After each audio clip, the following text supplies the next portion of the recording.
तो आज हम वापस आ गए हैं अकाउंटिंग टर्म्स के साथ। तो शुरू करते हैं। तो मैंने आपको ड्राइंग्स तक करा दिया था, उससे पहले सेल्स और परचेजेस कराया था। अब जो नेक्स्ट टर्म है वो है हमारी डेटर्स। डेटर्स कौन होते हैं? डेटर्स वो लोग हैं जिनसे हमने पैसा लेना है। क्यों पैसा लेना है? क्यों पैसा लेना है? क्योंकि हमने उनको क्रेडिट पे सेल करी है। यहाँ पे आपने देखा था ना, क्रेडिट सेल। तो क्रेडिट पे सेल करी है, इसलिए पैसा लेना है। So debtors are persons from whom money is receivable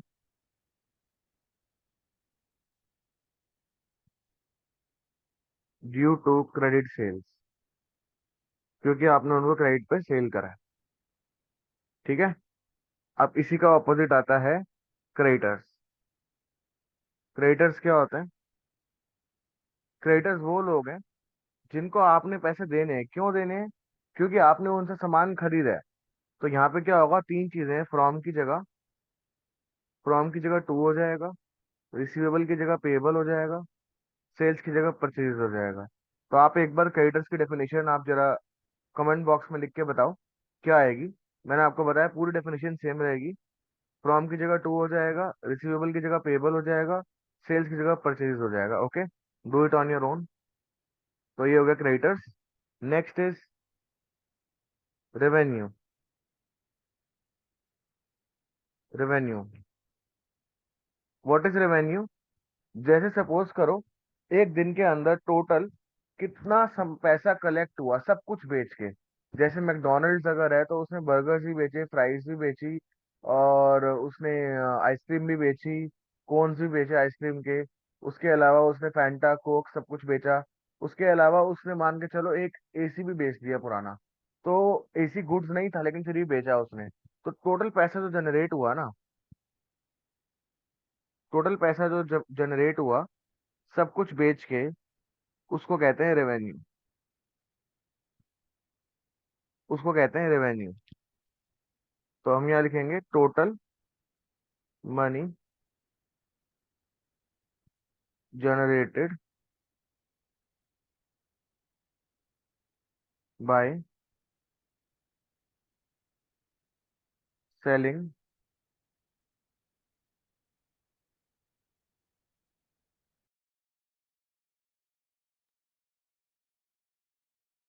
all goods and services.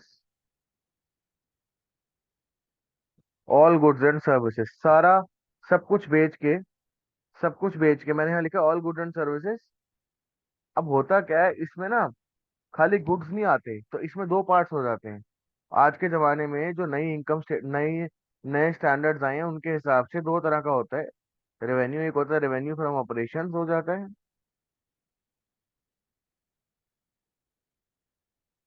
और एक अदर रेवेन्यू। अदर रेवेन्यू होता है, रेवेन्यू फ्रॉम ऑपरेशंस तो होता है गुड्स एंड सर्विसेज से, जो मैंने बताया।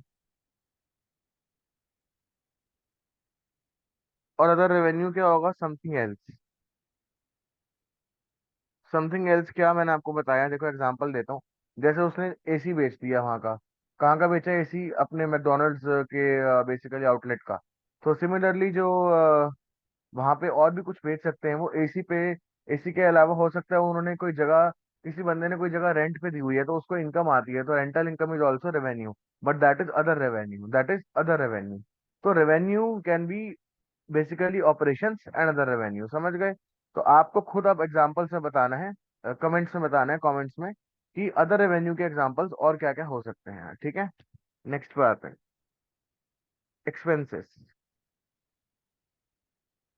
एक्सपेंसेस क्या होता है? देखो हमारा मकसद बिजनेस में सेल लाना। सेल से जो पैसा आता है उसको रेवेन्यू कहते हैं। ठीक है। अब money spend to generate revenue, मतलब सेल लाने के लिए जो आप खर्चा कर रहे हो उसको कहते हैं एक्सपेंस। क्या कहते हैं? Expense. Okay. And then we have profit. Profit is revenue minus expenses.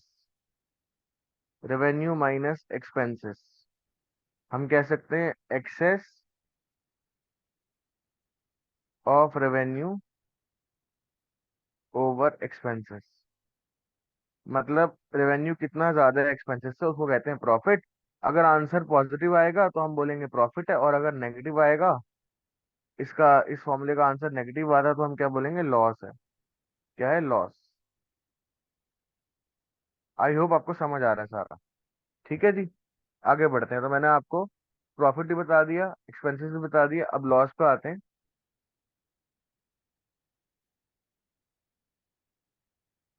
Loss. Loss क्या होता है? Loss is an expense. बड़ी प्यारी डेफिनेशन है, ध्यान देना। फॉर विच, अगेंस्ट विच लिखते हैं,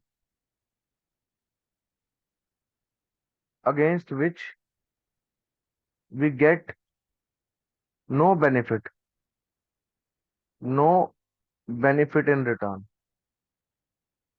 लॉस एक ऐसा एक्सपेंस है जिसपे कोई बेनिफिट नहीं होता रिटर्न में।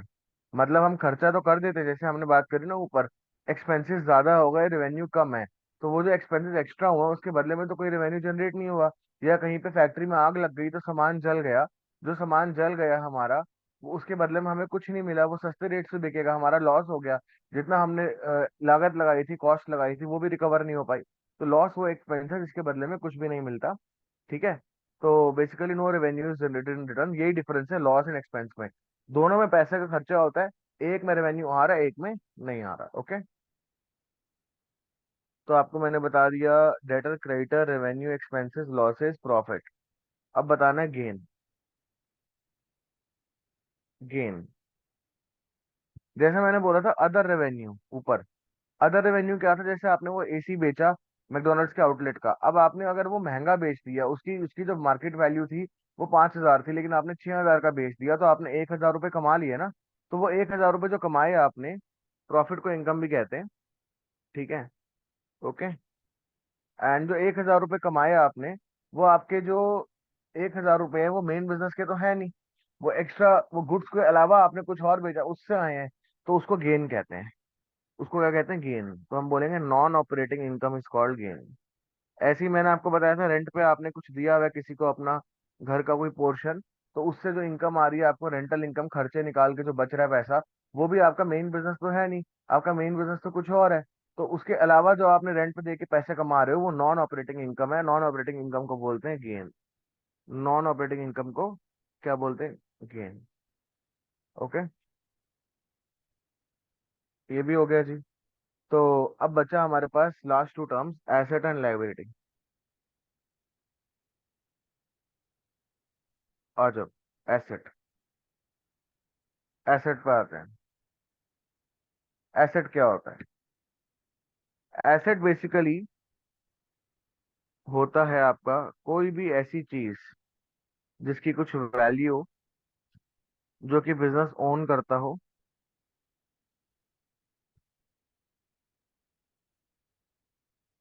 और जो डायरेक्टली या इनडायरेक्टली रेवेन्यू जनरेशन में हेल्प करता हो।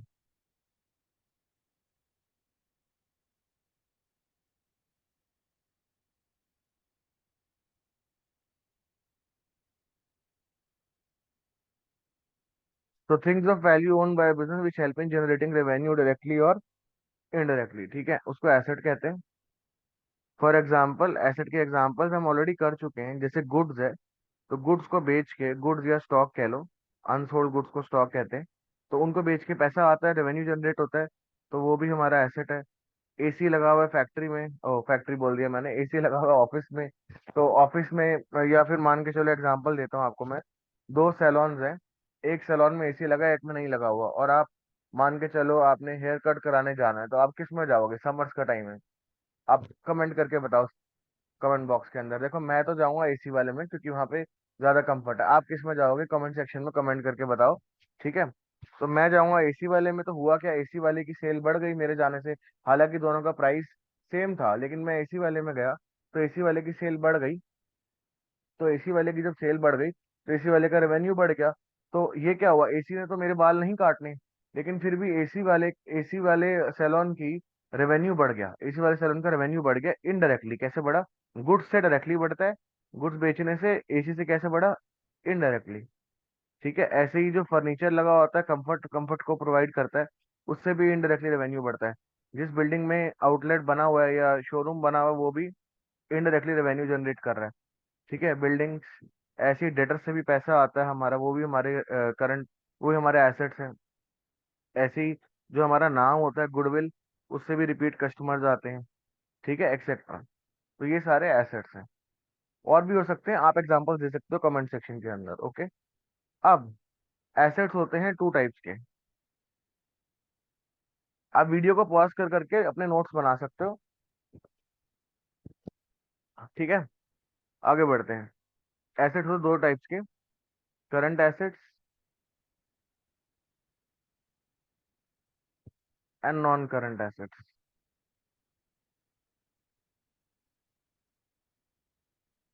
करंट एसेट्स वो होते हैं जो कि एक साल के अंदर अंदर कैश में कन्वर्ट हो जाते हैं, convertible into cash with in a year और लेस।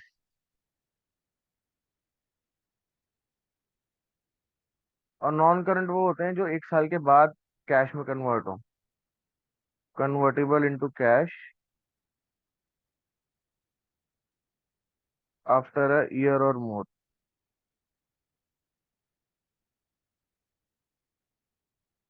ओके। अब इनमें से जो ये मैंने लिखवाया था, goods, AC, furniture, building, debtors, goodwill, इनमें से कौन सा करंट है, कौन सा नॉन करंट है? जैसे गुड्स है, वो करंट है, क्योंकि वो एक साल के अंदर अंदर हमारे गुड्स बिक जाते हैं, कैश में कन्वर्ट हो जाता है। एसी हम एक साल के लिए नहीं खरीदते, एसी की लाइफ एक साल से ज्यादा होती है, तो एसी हो गया नॉन करंट, एनसी लिख देते हैं। फर्नीचर भी एक साल से ज्यादा की लाइफ रखता है, नॉन करंट। बिल्डिंग्स भी अब एक साल से ज्यादा की लाइफ रखता है, नॉन करंट। डेटर्स का पैसा हमें एक साल के अंदर अंदर मिल जाता है। अभी मैंने ऊपर डेटर्स की डेफिनेशन आपको बताई थी, तो डेटर्स क्या है? Debtors is current. गुडविल क्या है? हमारा नाम है, बेसिकली ये लॉन्ग टर्म चलता है। तो आपके लिए मैं छोड़ रहा हूँ गुडविल क्या है। गुडविल क्या है? गुडविल करंट है, ये गुडविल नॉन करंट है। गुडविल का मतलब होता है हमारा नाम, मार्केट में हमारा नाम कितना है, हमारा नाम कितना है। ठीक है।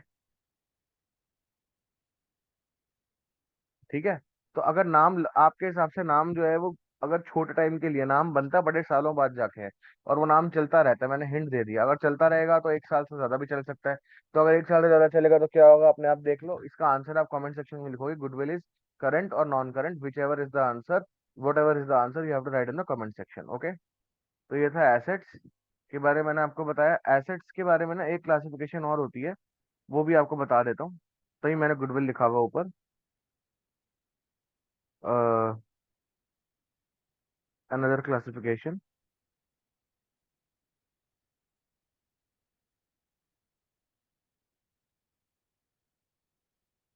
Assets can be tangible or intangible.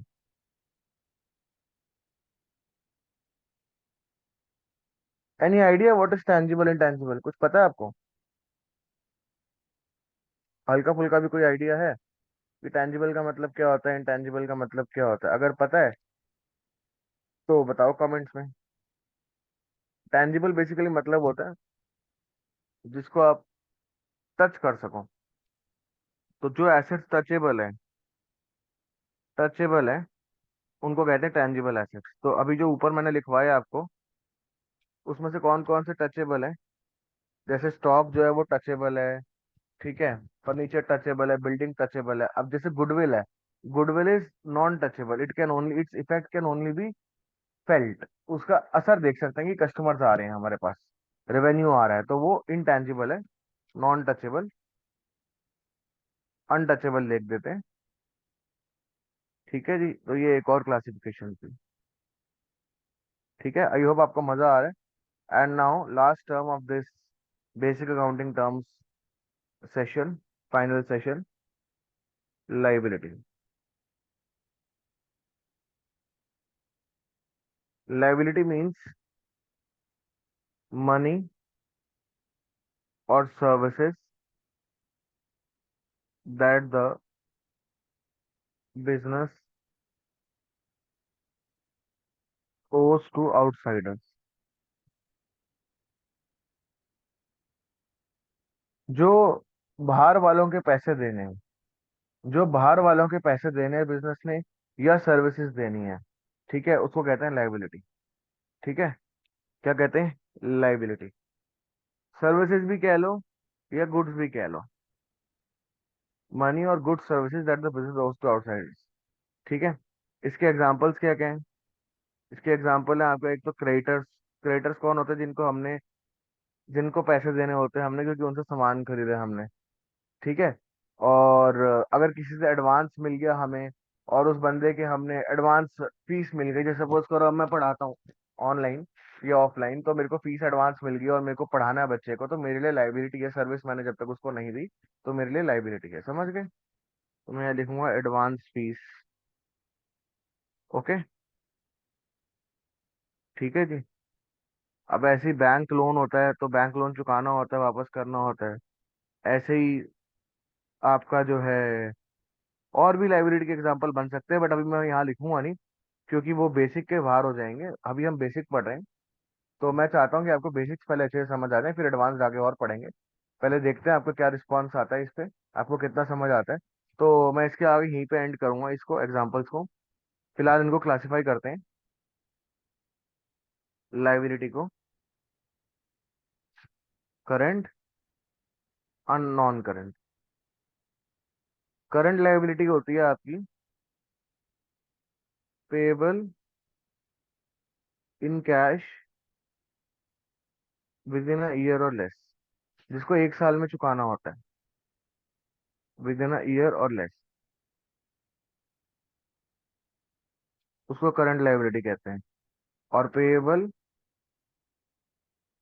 In cash after a year और मोर, जो हो वो non current liability. Okay, fine. So now current liability कौन सी होगी इनमें से जो मैंने ऊपर लिखी है? क्रेडिटर्स क्या होंगे, करंट लाइब। आप बताओ खुद, मैंने आपको बता दिया।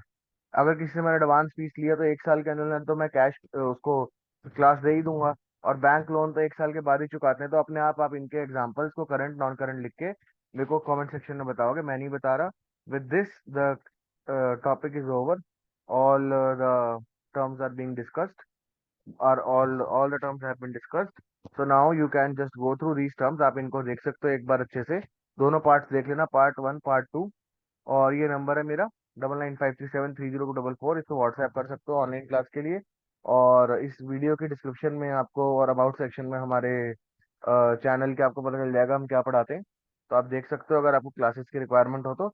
और आप मुझे सजेस्ट भी कर सकते हो आप किस टॉपिक पे चाहते हो कि मैं वीडियो बनाऊं। ठीक है, और आपको जो डाउट्स है आप मुझे पूछ सकते हो व्हाट्सएप पे पर्सनली, जो समझ नहीं आया। बट ओनली जेन्युइन डाउट्स के लिए आप व्हाट्सएप करना, टाइम वेस्ट ना आप करो ना मैं करूँ। Thank you, have a good day ahead, good bye.